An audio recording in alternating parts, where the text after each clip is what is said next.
See the screen? Yes, sir. So, Okay. Okay. So let me go back to the definition of convexity and please note it down because we are going to require this in today's class.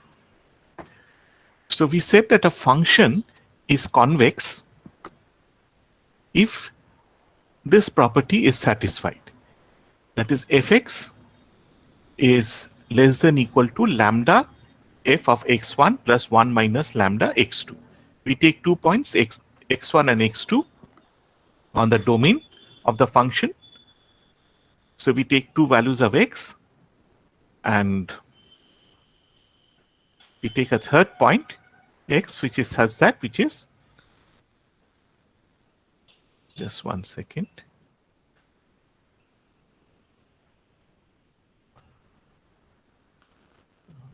Okay.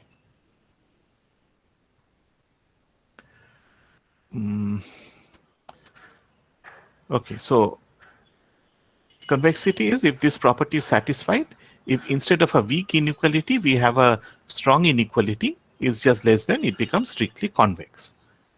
Okay.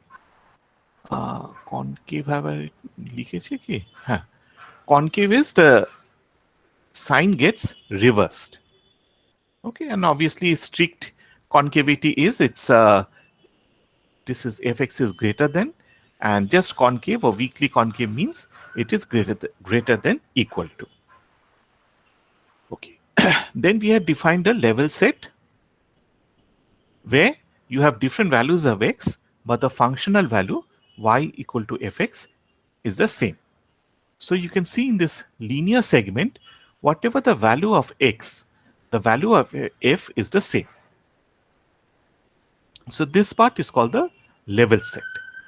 A better set is when, so examples of level set is the budget constraint of the consumer. We can also think of the utility, the indifference curves.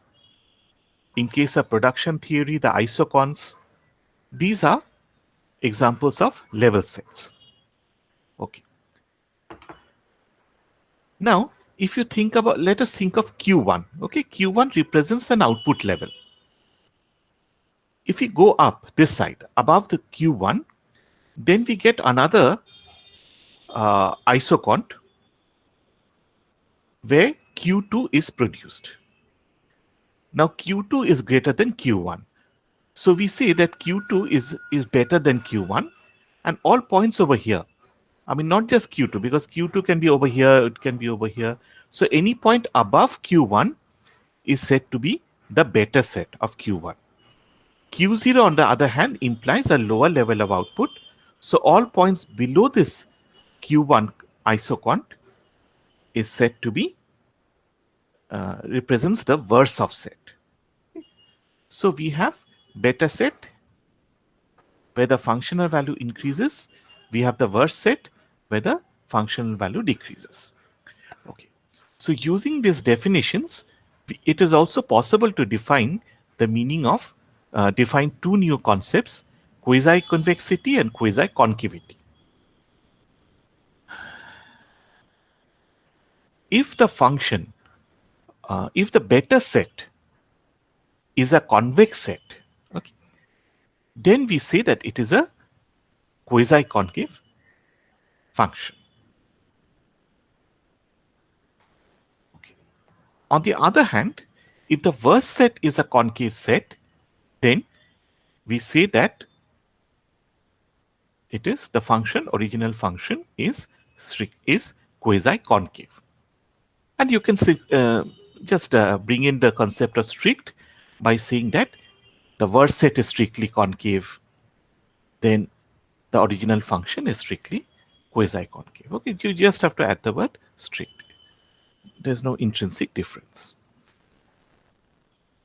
Okay, so did you have any query about these concepts? Sir, you explained it very well the last day. Sir, can you just show the last slide once? Yeah, this one. Just I'll take a peek, sir.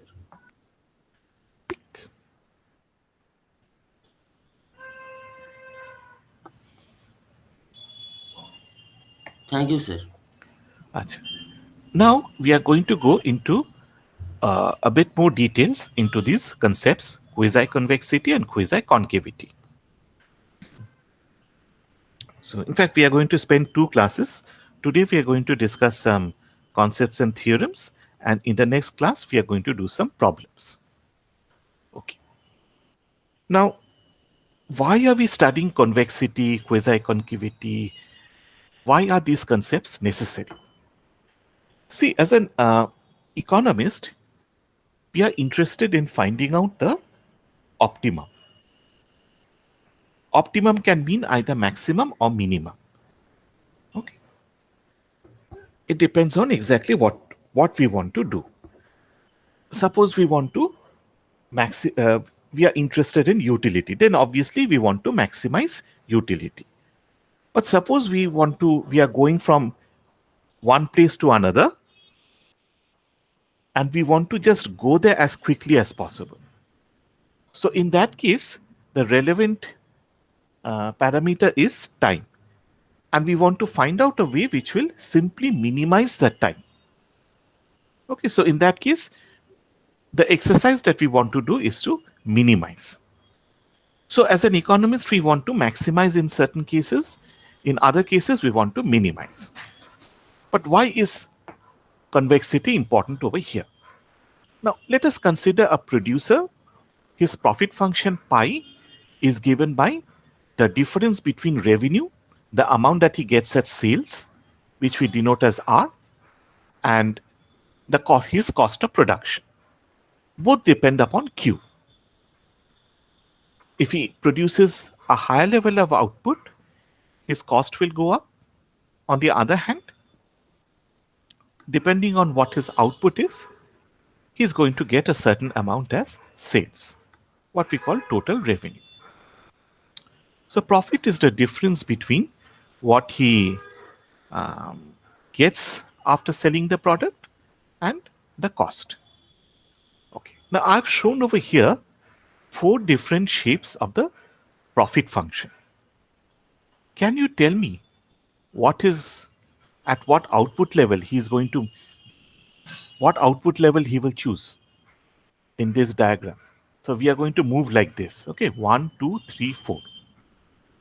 So diagram 1, what is the output level that the producer will choose? Sir, like in the first line when you started explaining, you said that something about as economics we wanted to optimize production. So can you Yes. repeat that line? বাবা আমার তো মনে নেই কি বলেছি.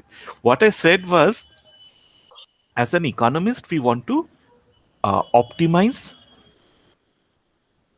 We have some objective and or Sir, some we want to parameter. find the optimum. Yeah. We See, want one to thing find is the you can go optimum. back and see the video. You'll find out the exact wording. See what Okay, we. that's the better. Like when you said the recording, we will do that. Yeah. See, basically, what I'm saying is that we are interested in optimizing. We have an outcome in which we are interested, and we want to optimize this. Now, optimization can mean either maximization. We want to maximize utility, we want to maximize profit, or it can mean minimization also. We want to minimize time, we want to minimize cost. Okay, so optimum is you can say it is a catch-all term. It includes both maximum or minimum, whatever we want. Okay. Now, in this case, we have a producer and he wants to his outcome of interest is profit. So as a producer, he will want to maximize profit. So this is output level, this is his profit. You can see that profit is going up. Okay. So I've just drawn up till this point, but it goes up like this. Sir, it is monotonically increasing. It is monotonically increasing. So what is the output level that the producer will choose? Can you identify this output level? Sir, we can't identify any optimum value for such cases, sir. Okay, so if you say 50, I'm going to say 51. Someone else will get up and say, why not 52? So we just go on moving like this. Okay, it is unbounded actually. Over here, Sir, it is monotonically decreasing. yes. So that means what is his best position? He will not produce anything. Yes, sir. Over here, over here in this case, Sir, here also minimum position is can be identified, but sir, the maximum position, I don't think it will be able to be identified because it is also unbounded one. yeah, I mean, he will just go on increasing production. Yeah, exactly, sir. Over here, So here we can find the maxima. I mean the local yeah. maxima. Local maxima at that point. Yeah. So this is the maximum point roughly. Similarly, we can go for a minimum of a function. Okay. So in this case, 1, 2, 3, 4. When can we find out? In which case can we find out the minimum? They're on the lower left one. The lower left one. Okay. So you can see that uh, by looking at if the if you look at the shape of the function, we can see whether it is possible to identify whether it has a minimum or maximum, right? Yes, sir. But I didn't draw. There's another case uh, in both cases, of course, like this. The function is horizontal. So in this case, what is the maximum? What is the minimum? Sir, all values are same here. Any value you can take is both the maximum or the minimum. Yeah. Okay. Sir. But So, generally, yes. so but like if you take the values that are far away, so the cost function will increase. No. No, this is the profit function. Yes, sir.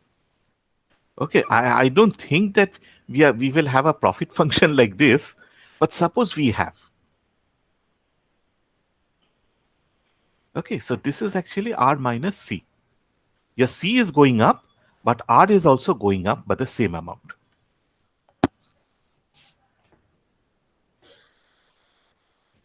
By the way, are you the, we were seeing an ad in Times of India about the tea garden, Dorothy Tea Garden. No, So sir. are you really? No, not related. No, sir. I was hoping for Darjeeling tea. Anyway, I'm No. joking. Okay. Now, I was just wondering actually. Okay. Let me remove this.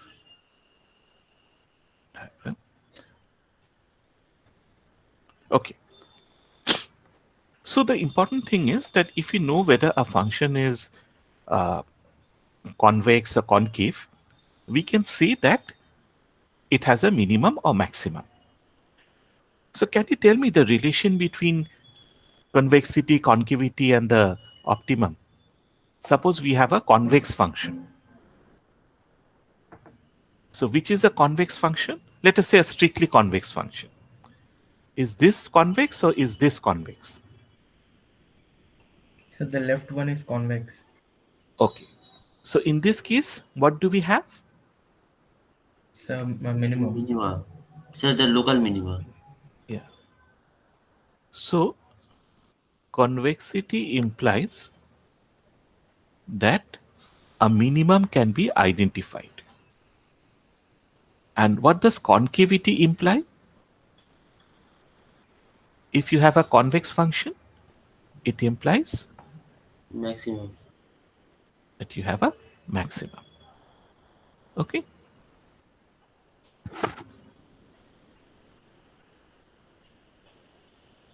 Okay. Now you have another type of function, optimization, which is called constraint optimization.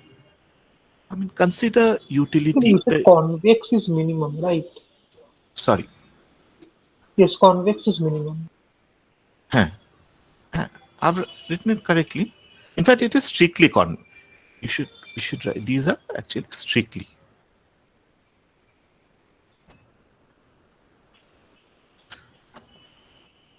Okay.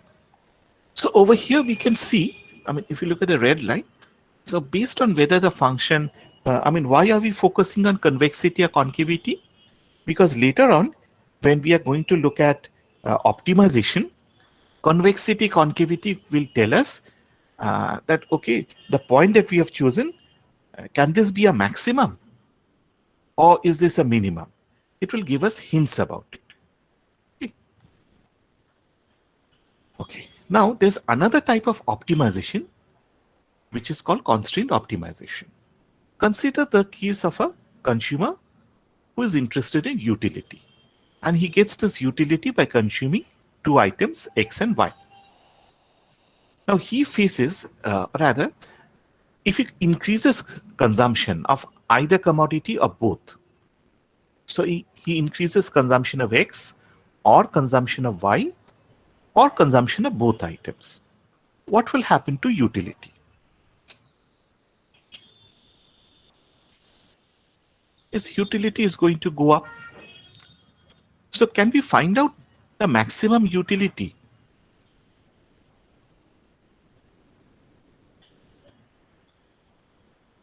Is it possible to find out the point where he has maximum utility in this case?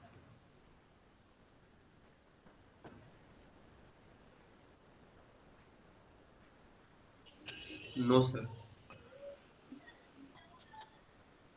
So we have the two commodities. What we have is, this is U1, this is U2. He will always prefer moving up like this.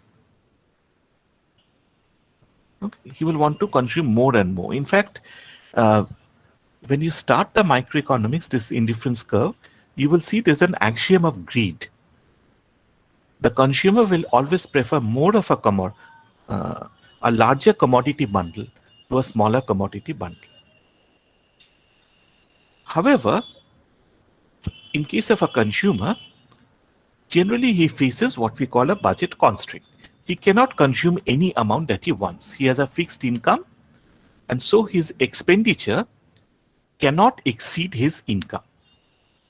It can be less. In that case, he saves, but in general we assume a savings for simplicity, and we say that his income must equal to expenditure.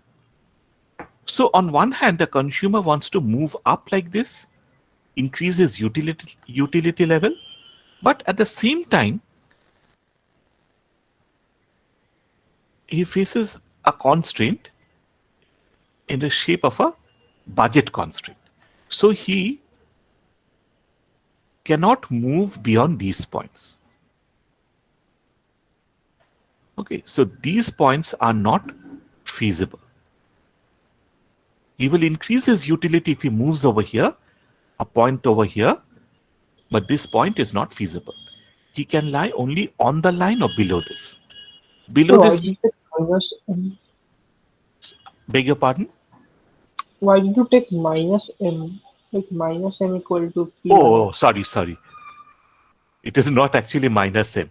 এটা আমি করেছি ওই sub bullet. এটা যেমন গোল্লা, এটা ওই। Oh, got it. হ্যাঁ, Got আমি it. এটা। No, this is a problem which has occurred in the past also. I should have been more careful.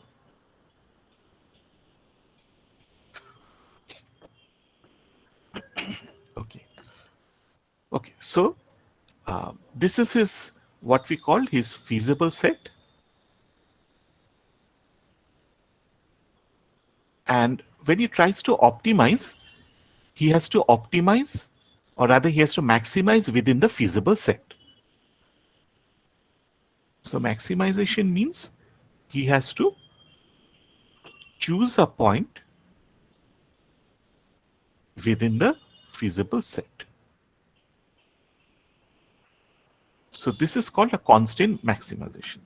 So over here, for instance, he can choose any point over here.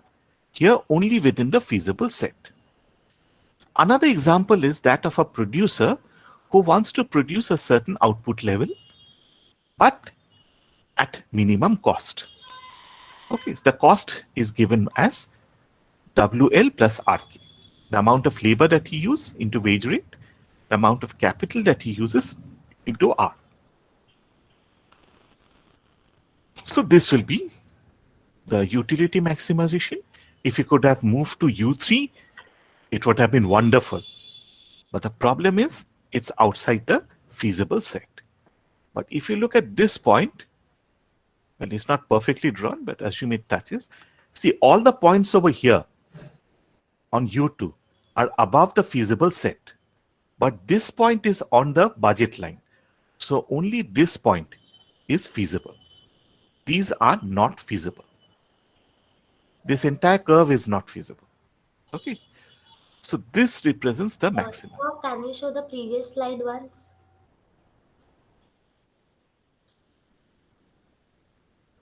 Yeah. Thank you, sir. Okay.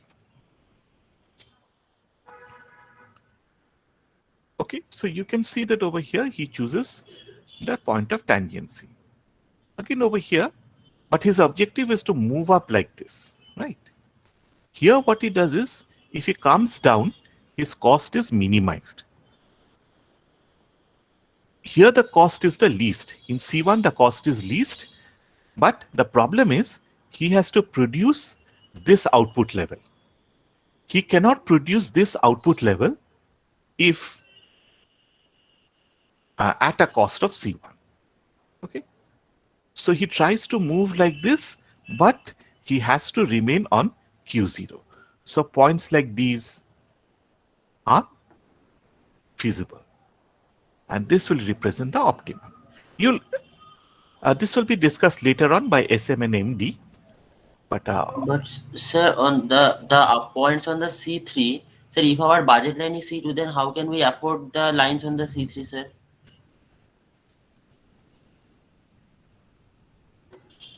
no, you have a choice of, you have to minimize your cost. Okay. Huh? Yes, sir. Here the problem is different. Here you are minimizing the cost. So Oh, you're acha, shifting acha. the ISO. You have to choose the lowest possible ISO cost. Oh, I see. Your I see. output Okay, level is got it, given. sir. Got it, sir. Yeah, this ISO count is given. Okay.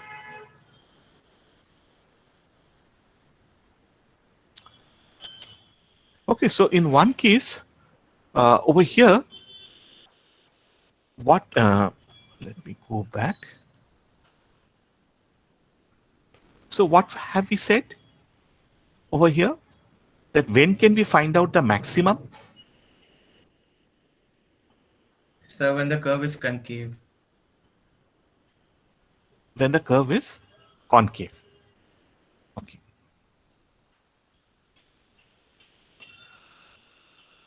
Okay. Now over here, I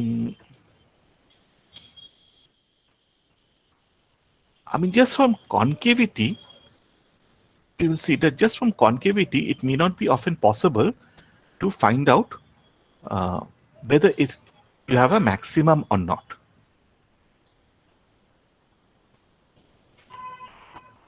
The reason is, suppose I have U1, but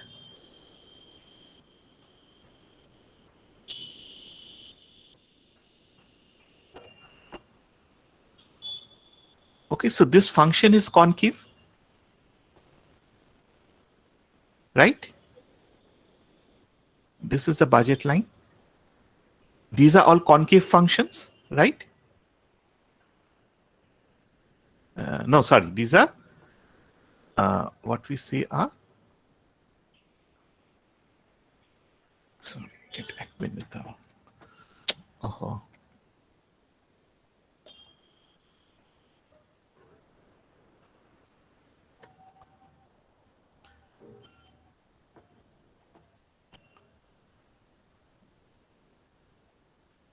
sorry, this is a convex function, right? So if you have a convex function, can you find out a maximum?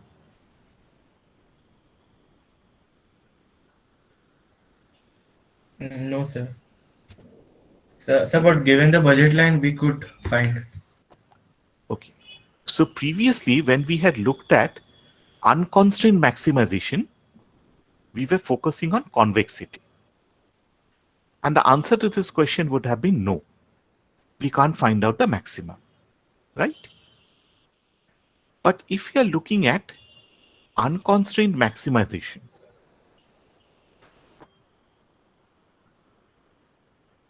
okay, see these functions are convex, but we can still find out a maximum. Even though the function is convex, we are using the same convex function, but we can locate a maximum point. So that means what I had said earlier is not applicable when we go for constraint maximization. Okay, if I'm talking about unconstrained maximization, then what I had said earlier about convexity, maximum concavity, and maximum minimum, that was true. But if I'm talking about constraint optimization, then I can no longer use the concept of convexity or concavity.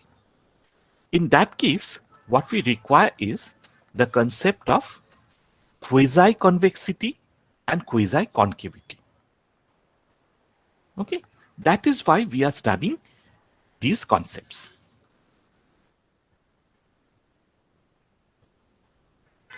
Have you understood what I've said? Or will I repeat it again? Sir, please repeat it once more. Okay, just 1 second. Okay. What I'm saying is, let me go out from here.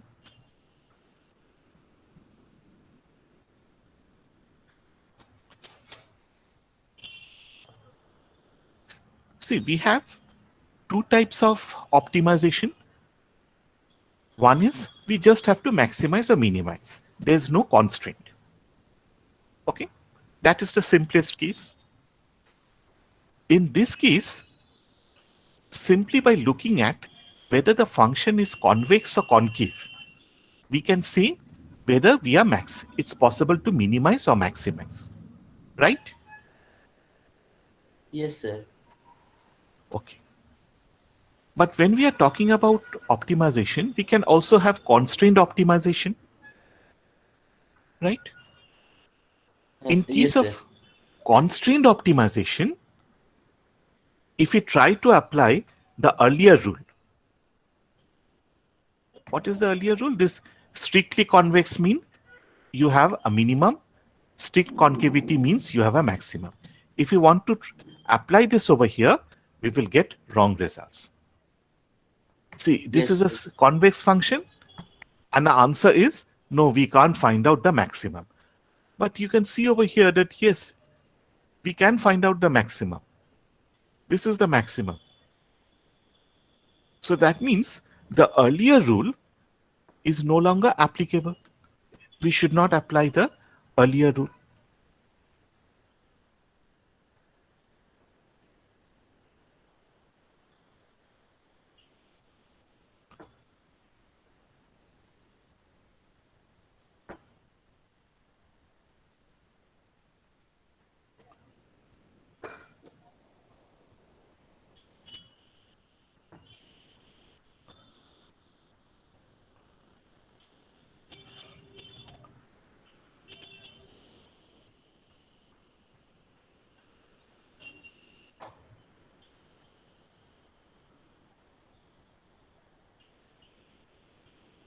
Okay, so if you want to find out, we have a function and we are going for a constraint optimization problem. If we cannot use concavity or convexity, then how do we find out whether we have a maximum or minimum? In that case, we have to turn to quasi-concavity and convexity. So in case of unconstrained optimization, we can try to find out whether the function is concave or convex. This will tell us whether we can locate the maximum or minimum. In case of constrained optimization, the relevant concepts are quasi-concavity and quasi-convexity. Okay. We will state the relation later on, but this is why we want to study, look at the shape of the function, whether it is concave or convex, or whether it is quasi-concave or quasi-convex. Okay? Clear? I've not stated the rule for constraint optimization, but I just want you to understand why we are considering this. Now we can define, in the earlier class we had defined quasi-concavity or quasi-convexity in terms of Bethe set, Wirth set. Okay, that is one way of defining it, and it's a correct definition. There's nothing wrong with it.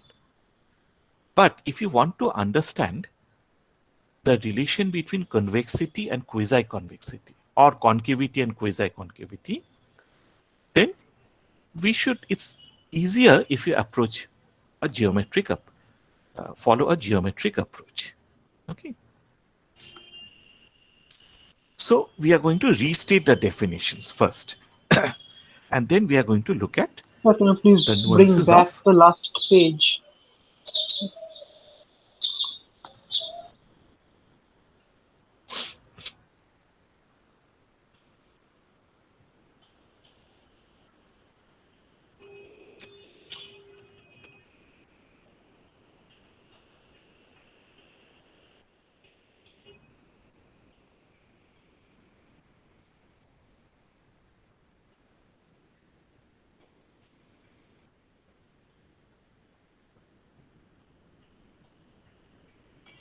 Please let me know when you have finished. Thank you, sir. I'm Okay. done. Okay. So now we are restating the definition of the quasi concepts. So first let us go for quasi-convexity. Okay, we are doing it step by step. We have a function y equal to fx, and we are taking two distinct points. Distinct points means u and v, the 2 points are not identical. They are different. U is not equal to v. So we take two values of x, u and v.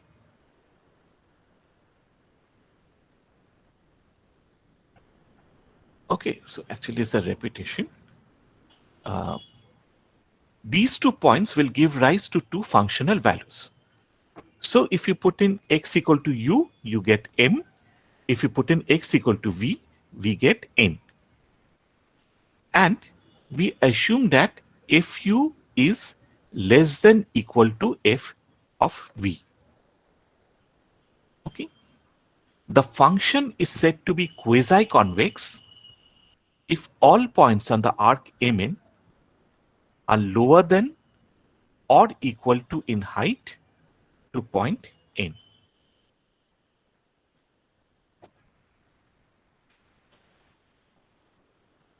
Okay.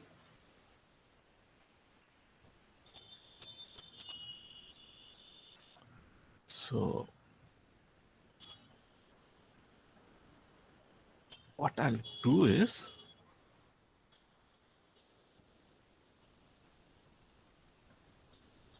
I'll paste, sorry.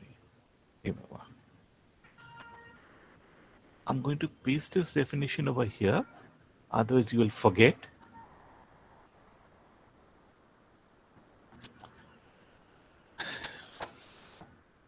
So we are taking 2 points in the domain of x. This is x and this is the functional value y.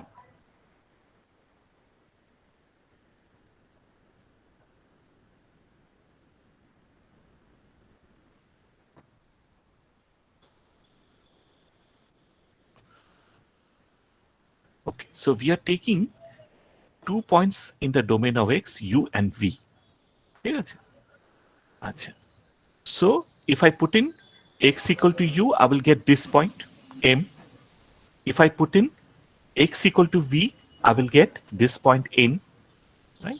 So this is f of u, this is f of v. And what is the relation between them? We take the 2 points in such a way that f of u is less than f of v. Okay, so m is less than n, less than equal to n.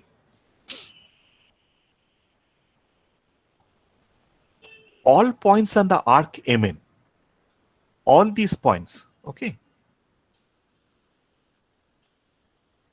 are lower than or equal to in height to point n.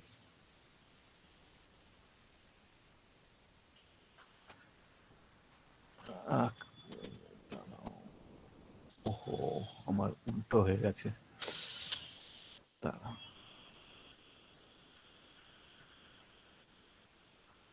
Sorry, আমার লেখাটা ভুল হয়ে গেছে। Anyway, I'll have to cross it out.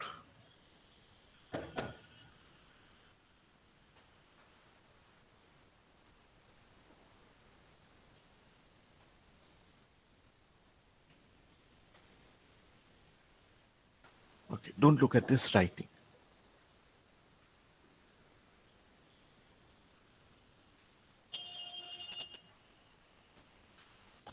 Okay. So that means any point that we take over here on this line should be lower than or equal to in height to point n. Okay. So if we take a point like this,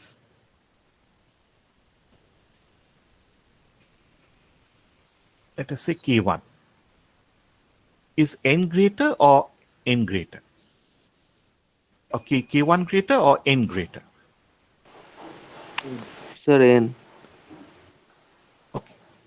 So we are saying that K should always be less than n. Okay. Over here, K2. Which is greater, n or K2? Sir, n, sir. N. But if we take this, Sir, then K3 is greater than n. K3 is greater than n. So we have a violation of the definition, right? So this is, Sir, sorry, just a minute. sir, can you just tell this violation? এক minute. Yeah, let me just finish writing it.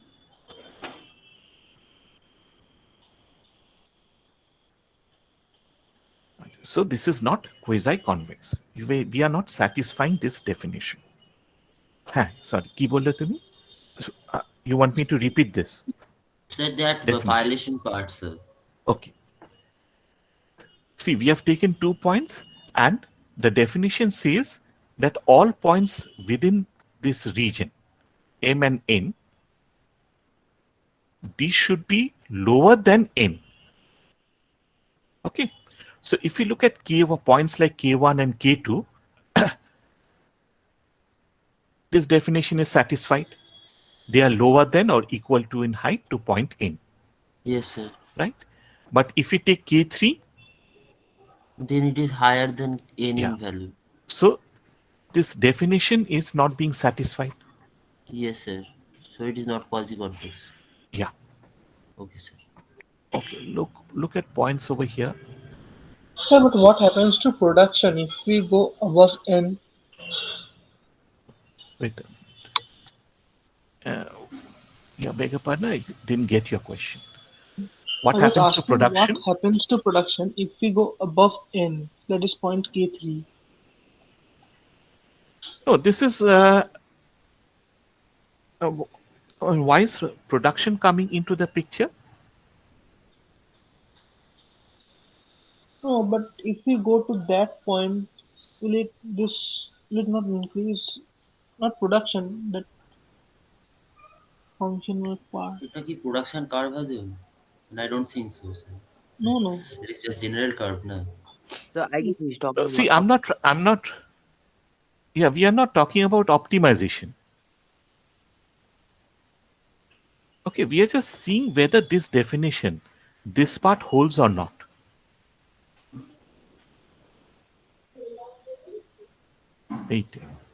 Does it hold or not? That is what we are trying to find out. We have got three types of functions, and we are trying to see whether it satisfies the definition of quasi-convexity. Sir, Huh. sir, why it must be equal to or less than the point n? No, that is the definition. That is the definition of quasi-convexity.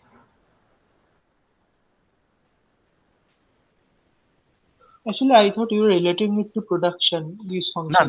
No. There's no production. I'm not even trying to find out the optimum point over here. I'm simply trying Oh, to you're just relating it to the define definition. what is, yes, definition. I had brought in optimization just to tell you why we require to know these. But I'm not going to relate them to optimization. That will be too complicated at this stage. Okay. Now, if you come to this second curve, K1, K2, K3, look at all these points. Is this condition satisfied? Lower than or equal to n? Yes, sir. Yeah. So this will be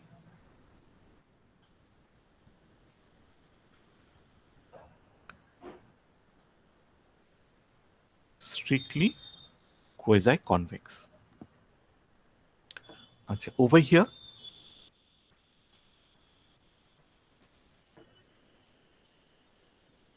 actually it's not very well drawn, but still I think you'll get the idea.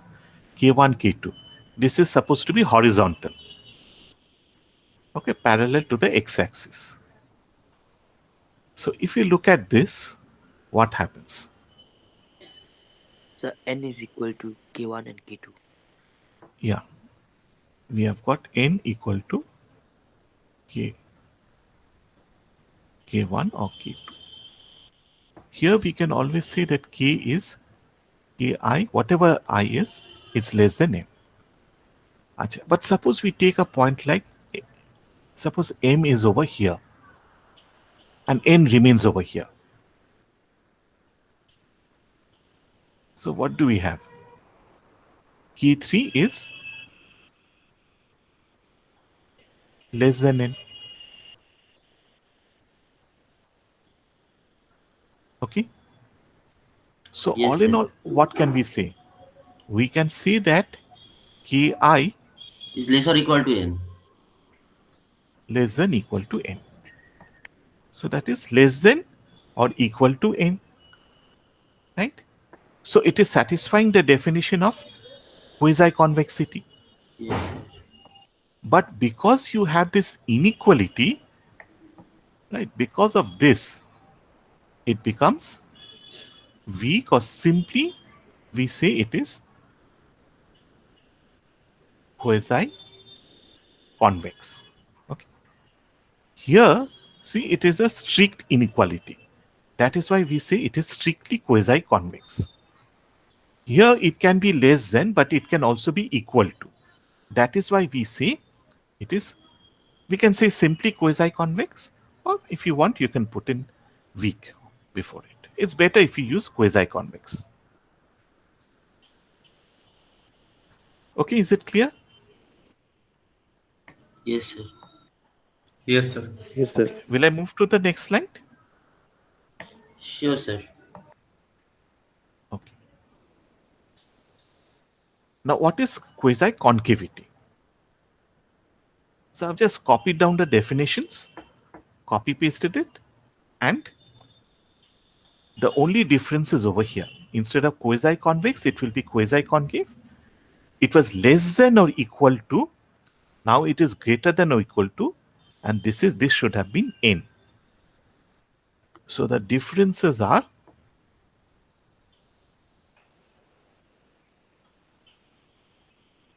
over here. Okay. So if you just copy down the last line, that is all. The remaining part is the same.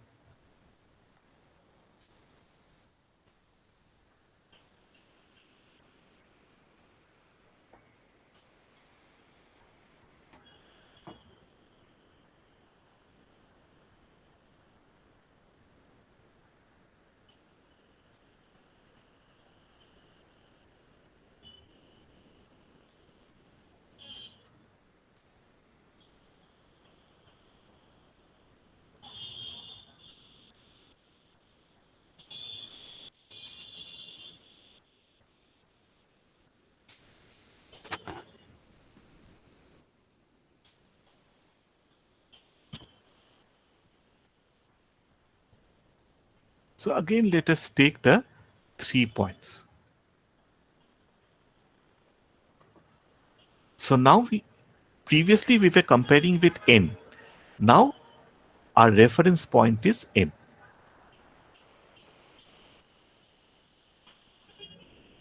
Sir, but these curves look like the convex curves. It's the same curve.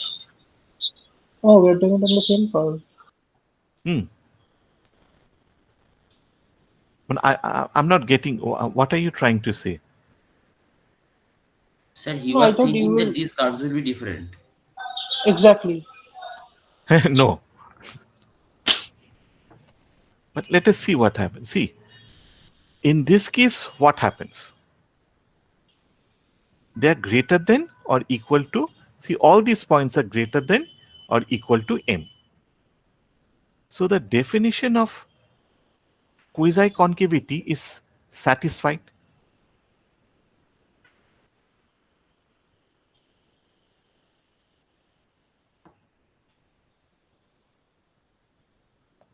So this condition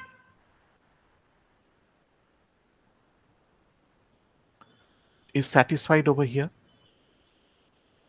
It is satisfied as a strict inequality. So we say that this is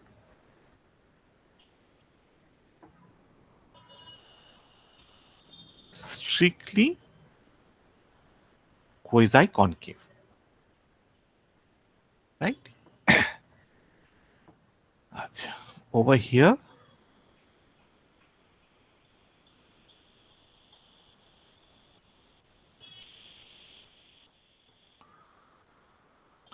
what do we have?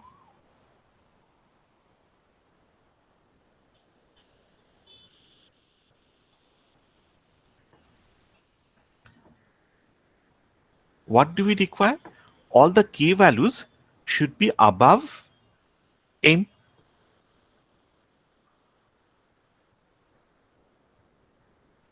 So we have got 3 points. Let me take them. K1, K2, K3. Sorry. Let this be K2. Okay. Suppose this is K2. So tell me what happens in K1, which is greater? Sir, M is greater than K1. Okay. K2, this is K2. Yes, sir, then K2 is greater than M. Or Right? no, sir, equal to M. হ্যাঁ আর এখানে Sir, here K3 টাও বড় M এর থেকে। okay, so what do we want? Greater than or equal to? So this is fine, this is fine, but this is wrong. Yes, sir.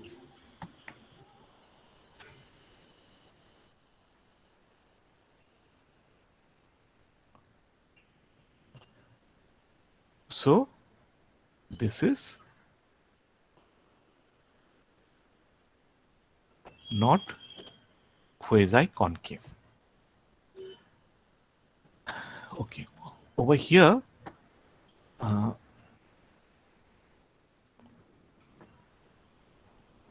yes, I'll take an M1. Okay. But first, let me look at these 2 points. This is K1, this is K2. Okay, so what do I have? M is equal to K1. It is also equal to K2, right?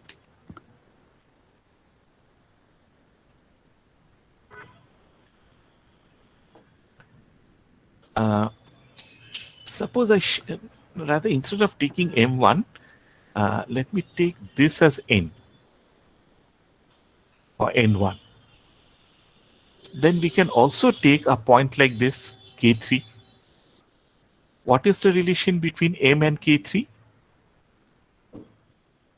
K3 is greater. Greater than M. Yes. Okay. So again, it is greater than. Look at the definition, greater than. So this is okay. Or equal to. This is also okay. Right. So again, we see that the condition is satisfied. But what is the difference with the first diagram? It is a strict inequality, and this is m is greater than equal to k. So this becomes simply quasi concave.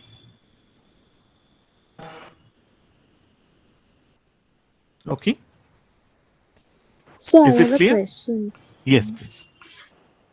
So in the third diagram, if I'm considering M1, Yes. then will that be concave?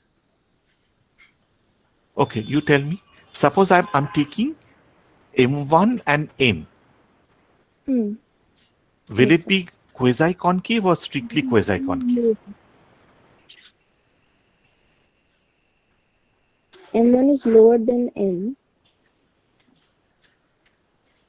Yeah, but this is only the starting condition. That is not a condition actually, right? Sir, can you tell your We have to. question once more? Actually, I couldn't understand your question, sir.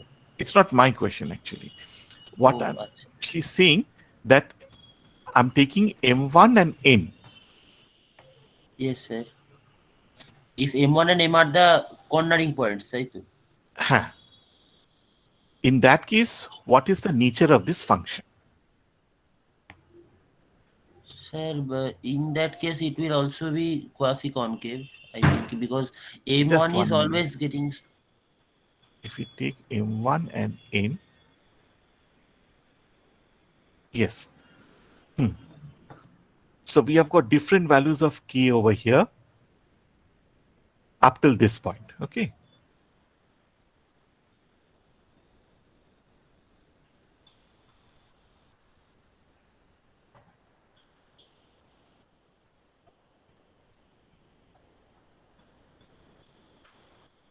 So let us say we have points over here.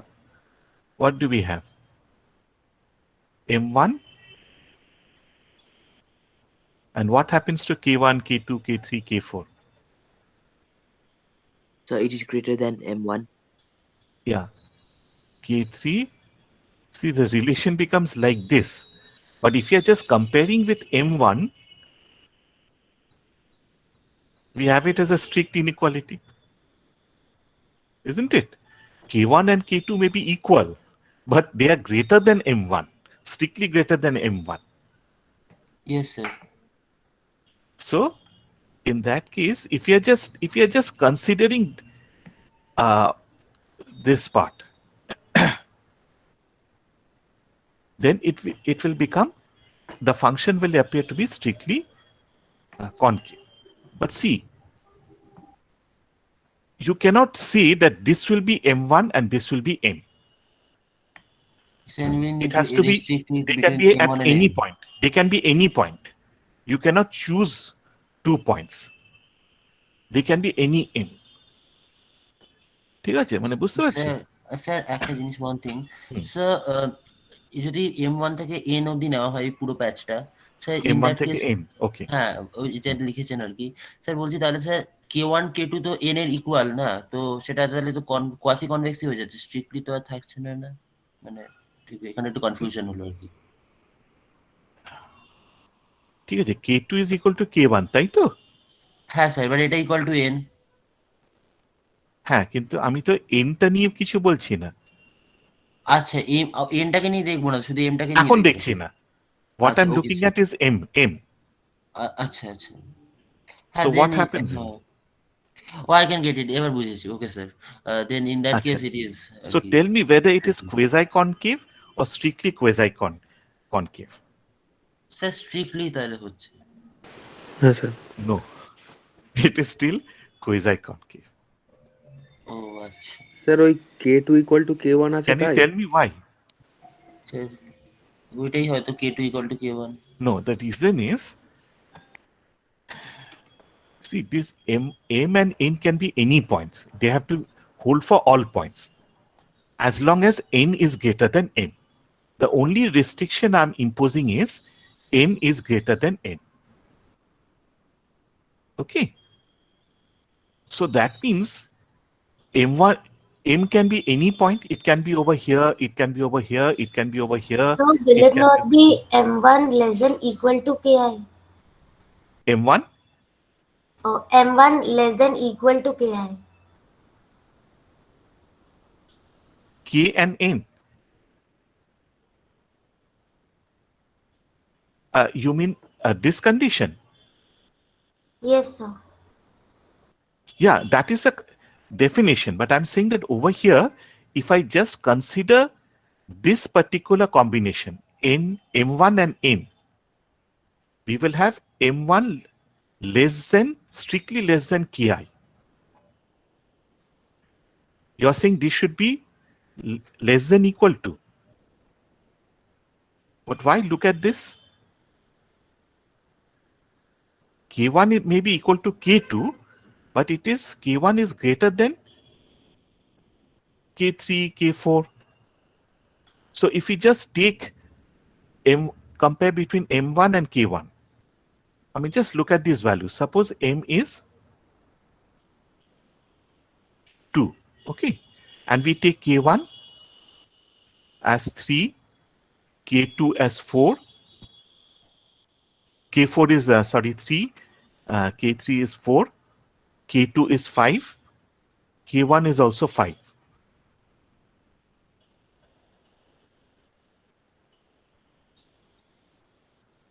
So what is the relation between M and K? Yes, sir, got it. It is only less than Ki. Yeah. Okay. But the problem over here is why it is strictly concave. See, I have to, the definition holds for all possible values of M and N. Okay. So if I take an M1 like this, I'm going to have a point, this condition is going to be satisfied. But if my M is this, then I'm going to have this. So along this function, what I'm going to have is either this will be satisfied or this will be satisfied depending on what combination of M and N I'm taking.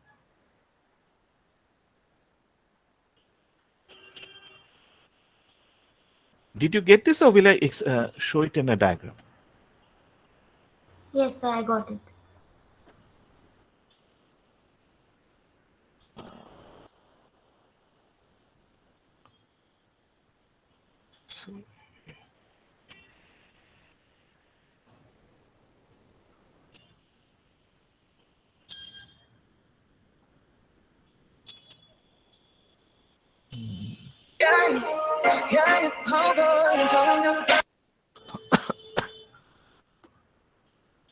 I will not ask who was it.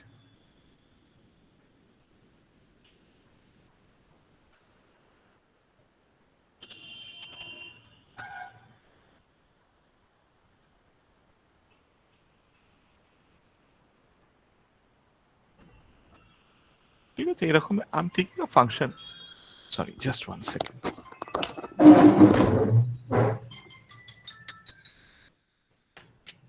Hello.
Okay.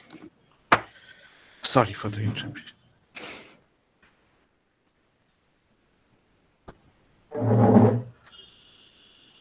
Let me see, where was I? So it's the same function. I'm just saying.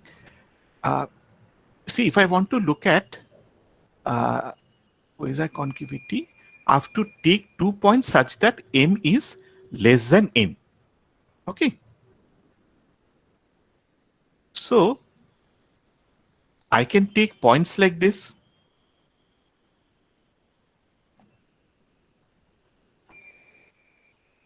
Right? In that case, all the k's will be strictly greater than k. All the k's will be strictly greater than m. It's also possible that I take a combination, this combination. I don't know why this line comes. So in that case, what is the relation between m and k? This is the relation between m and k. Just think about it. Over here, it is equal. And in this range, k is greater. Okay. Now, so in general, how do I generalize? The generalization is this. If I simply say that m is less, if I simply say that m is less than equal to k,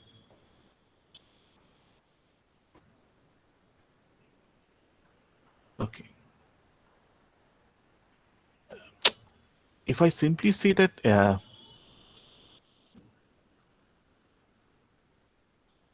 m is less than equal to k, both these cases are included. But if I say m is less than k, I cannot include this one. Okay. So that means this condition is satisfied. So it is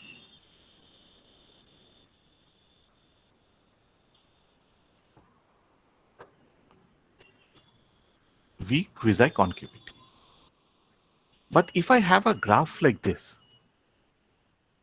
okay, and m is greater than m, whatever combination I take, wherever m and n is, as long as this holds, I'm going to have this condition. So this is strict quasi-concavity. Okay. So over here, if you take a different combination, if you take m1 and m, it may appear that it is strict quasi-concavity, but no. If you have a linear segment, that's enough. It is weakly quasi-concave or weakly quasi-convex. Okay. Only if you have graphs like this will be strictly quasi-concave, this will be strictly quasi-convex. Yes, I was interrupting you. Thank you, sir.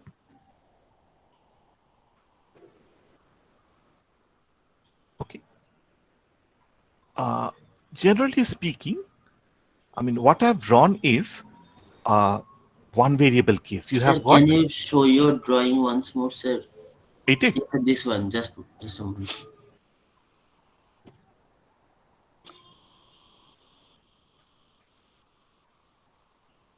Okay, sir.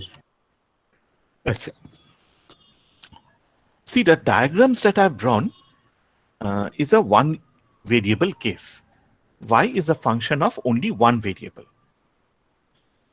But you know that in many cases, you can have functions of multiple variables. Y is a function of x1 and x2. We can also have y as a function of x1, x2, x3, multiple. But it's not possible to draw such functions, more than two variables. So if you have two variables, z is a function of x and y, then very generally speaking, a quasi-concave function will have a graph which is shaped like a bell. Yes, the bell of a school. Dung, dung, dung, dung, that type. A quasi-convex function, you reverse it. So it will be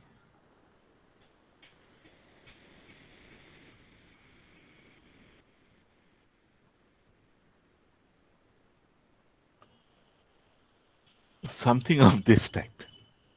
Well, the z-axis should move up like this. Okay. The way that I've drawn it, it's in the negative quadrant, but no, actually it should be the diagram that I'm just reversing the diagram. That's why it's coming out like this.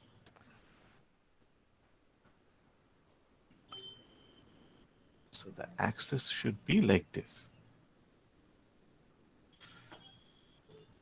This is why this should be origin like this, and not the axis is over here. Okay. So now we can redefine quasi-concavity or quasi-convexity using an old definition. A function is said to be quasi-concave if and only if for any two distinct points, u and v, and for theta lying between 0 and 1, we have if fv is greater than equal to fu, we have f theta plus 1 minus theta v. That means points like k is greater than equal to fu. Remember, fu is m. So this is you're basically saying that f of k, that is point like k, is greater than equal to f of u, which is point n.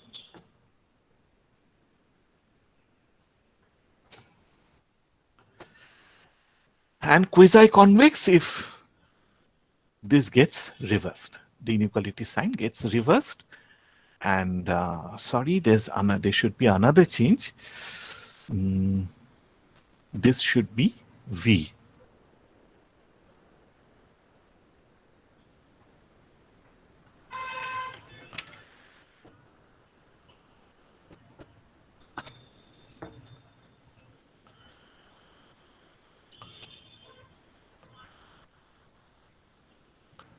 Let me save it. Okay. And if you want to define strict quasi-concavity or strict quasi-convexity, then instead of the greater than equal to or less than equal to, we have to write greater than or less than. Okay, so is it clear? Over here, what we are simply saying, this theta, this means k is less than equal to n. Sir, just one doubt, sir. Yes, yes. Sir, but if we just look at the algebraic terms, sir, then directly how can we say like it is quasi-concave and quasi-concave? Okay. This part actually I am getting a confusion, sir. Okay.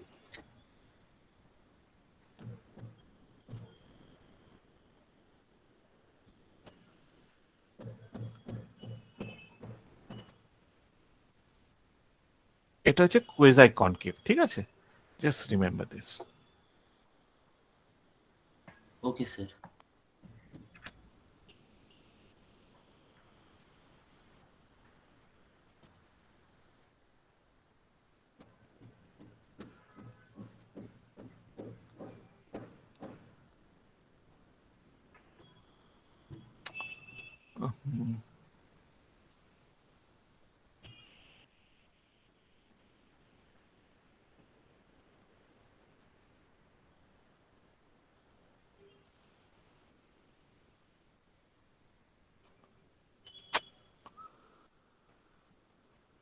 So let me draw this, then it will be easier to understand.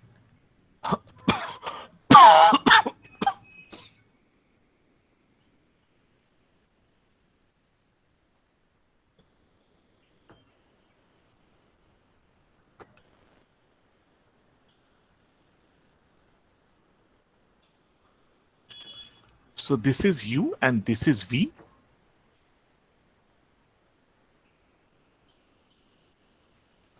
Okay, and this is the functional value y equal to fx. So this is M and this is N, right? What was the definition? Forget about this part, what I've written over here. How did I define quasi-concavity? So the points must be greater than M. Greater than equal to M, right? Yes. Okay.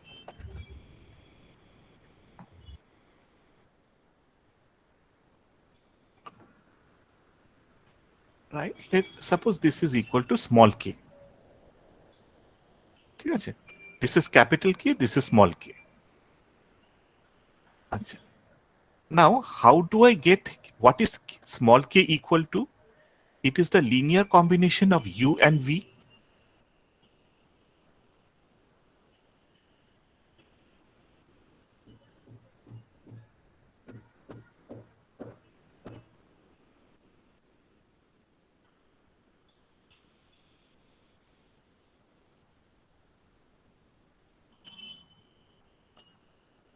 Right?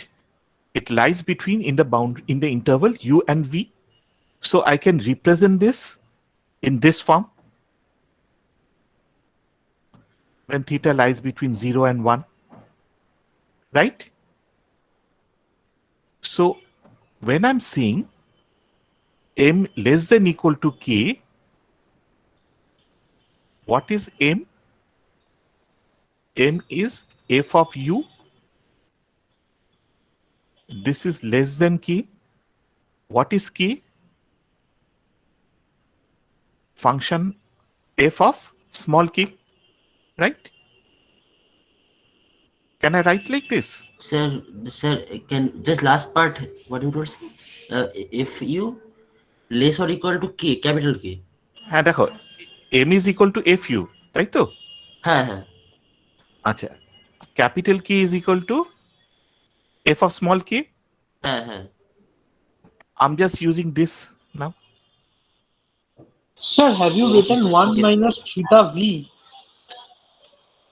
The first line of the equation. Under that, that in the red one. Huh. 1 minus theta v. Yes, this is V.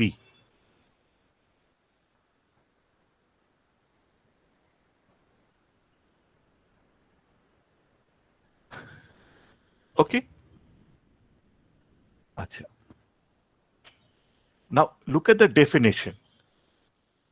Theta, what is K over here? I'm using this definition. K is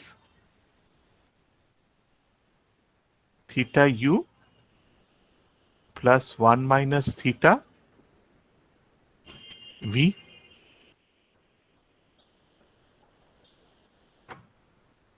Right?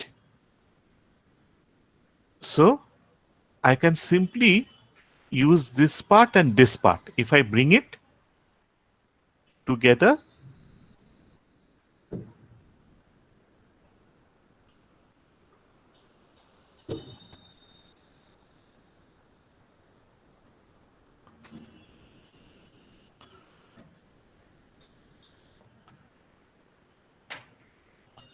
right? This becomes the definition of quasi-concavity.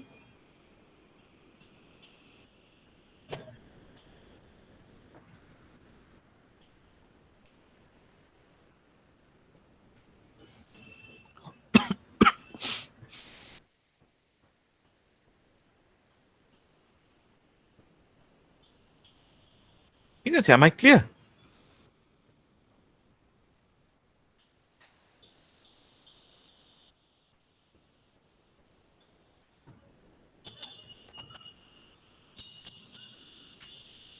Okay, is there any question? Can you hear me? Someone please হ্যাঁ respond. Sir Yes, Yes, sir, sir. we can hear you. হ্যাঁ একটু বলা, কারণ আমার অডিওতে না মাঝে মধ্যে একটু প্রবলেম হয়। আচ্ছা স্যার এতটা বুঝতে পেরেছি। ঠিক আছে? হ্যাঁ স্যার এতটা So this is what I've written over here. আমি just say this was on the left hand side, that's the only difference. See, this is what I've written. This part and this part is the same.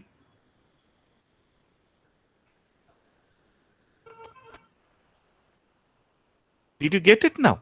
Why this in quasi-concavity can be defined in this way? হ্যাঁ sir Now, I'll just advise you to check the definition of quasi-convexity using this way, this approach. ঠিক আছে?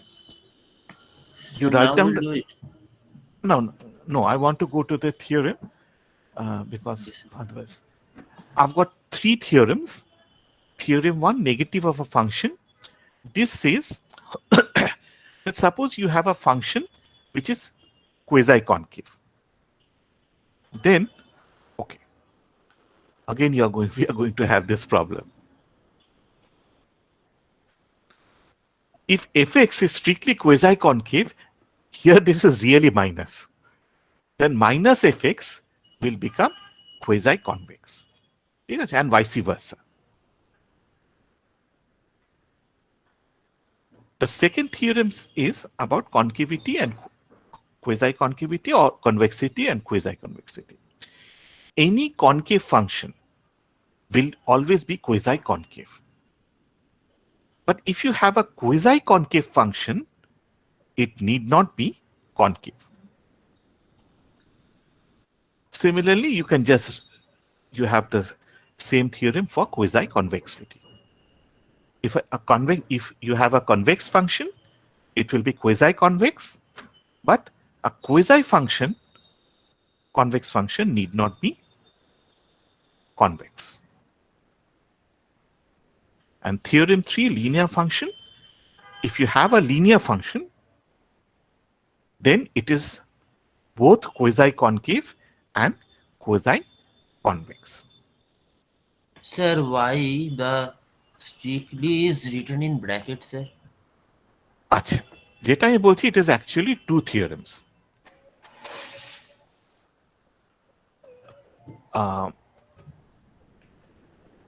এইভাবে আর কি।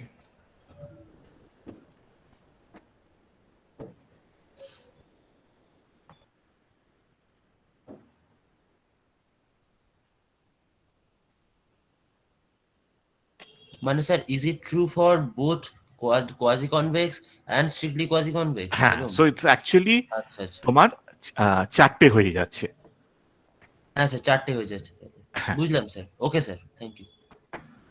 তো বারবার না লিখে আমরা ওইভাবে একটু লিখে দিই। ওকে, theorem 1 I'm not proving, at least I will not prove today. Theorem 2 I'm Sir, going to please prove. bring that page back for a few minutes. Thank you, sir. হয়ে গেছে? No, sir, just 2 Okay. minutes. Okay.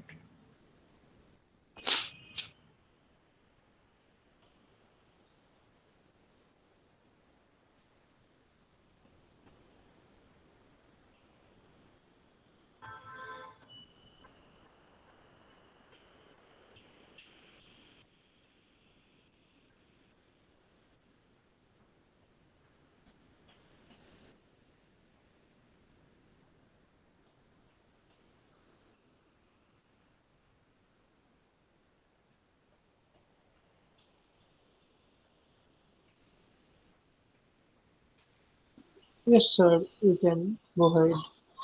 Achha. Okay, so in today's class, I'm just going to discuss theorem 2a, this one. Based on my proof, you should also work out this part. Okay, and I'll come back to theorem 1 and theorem 3 in the next class. Okay, theorem 2 is if the function is concave, then it will also be quasi-concave. Okay. So let us start with a concave function. Fx is a y equal to fx is a concave function. So what is the definition of concavity? This is the definition of concavity. We take 2 points.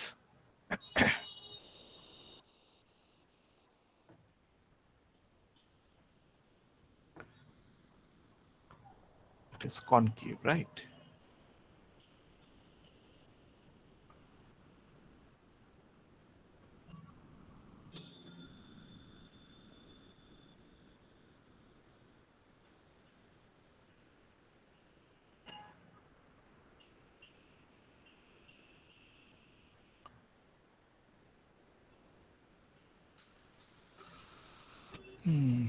না এটা আমার একটু ভুল হয়েছে। This is f of u. This is f of, sorry, no, 8.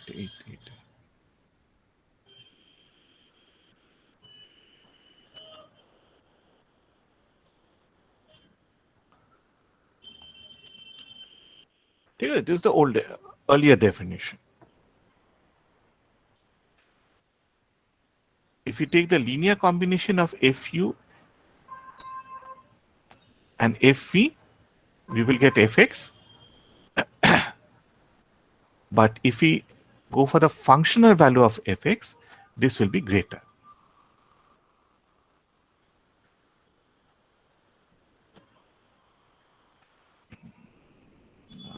আঁকাটা ভুল হয়েছে। এইটা হচ্ছে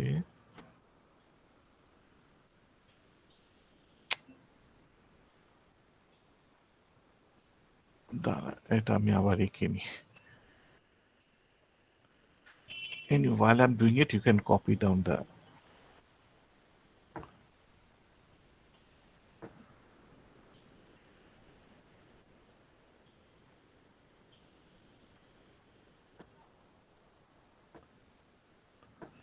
u and v. So this is u, this is v. If I take x,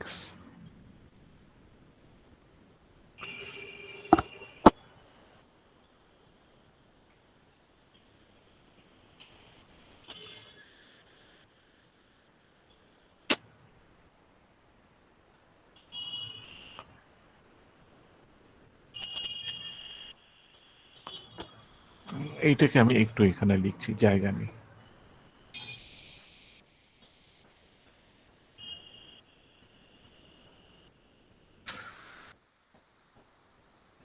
Okay, so the definition of concavity is that fx should be greater than fu, this, the linear combination of this. Okay, so I've just written out a definition of concavity. You can check it from your notes. Clear? Okay, now let us take 2 points u and v such that v is greater than equal to.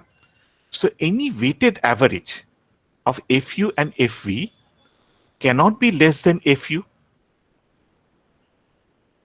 So that means this is the weighted average of fu and fv. This will be greater than or equal to fu if this holds.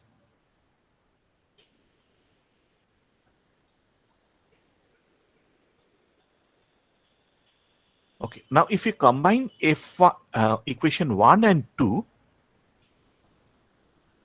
we are writing fu, this term is greater than fu, so I've just copied down this term. But this and this are the same. Okay, so f of theta u plus 1 minus theta v, I've written over here, this will be greater than this. So therefore we can say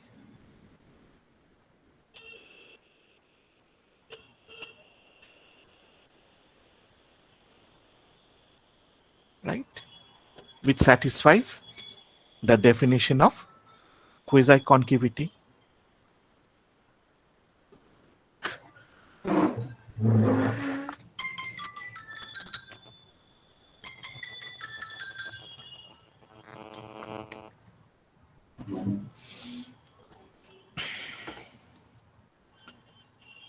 Okay.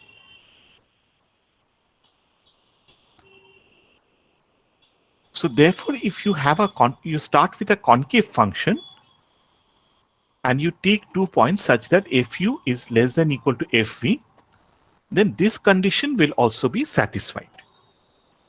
Now, this is the definition of quasi-concavity, right?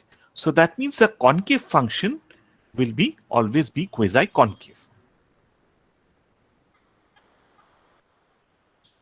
Okay, now what I'm asking you to do is find out the reverse. You have a convex function.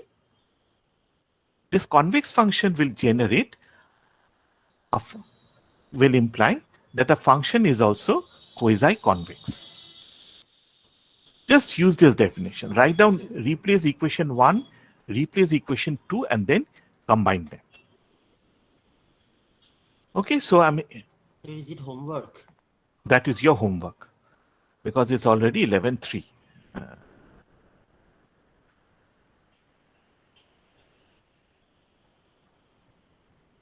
Okay.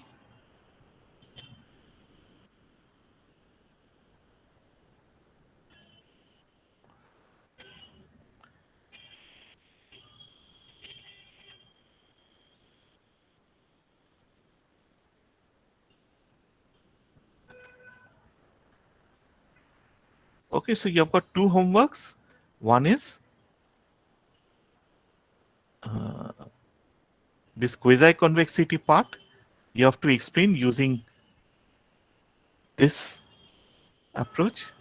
And secondly, you have to prove this part. Okay, I'm teaching this from Chiang's book, the chapter on optimization with equality constraints. I'm using the old definition, old edition. So the page number is 387 to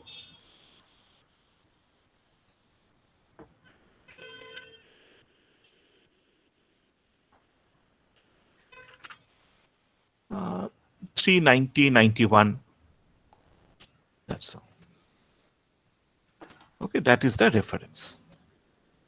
Okay, so I'm closing the recording. If you have any other questions, you can ask me in the next class.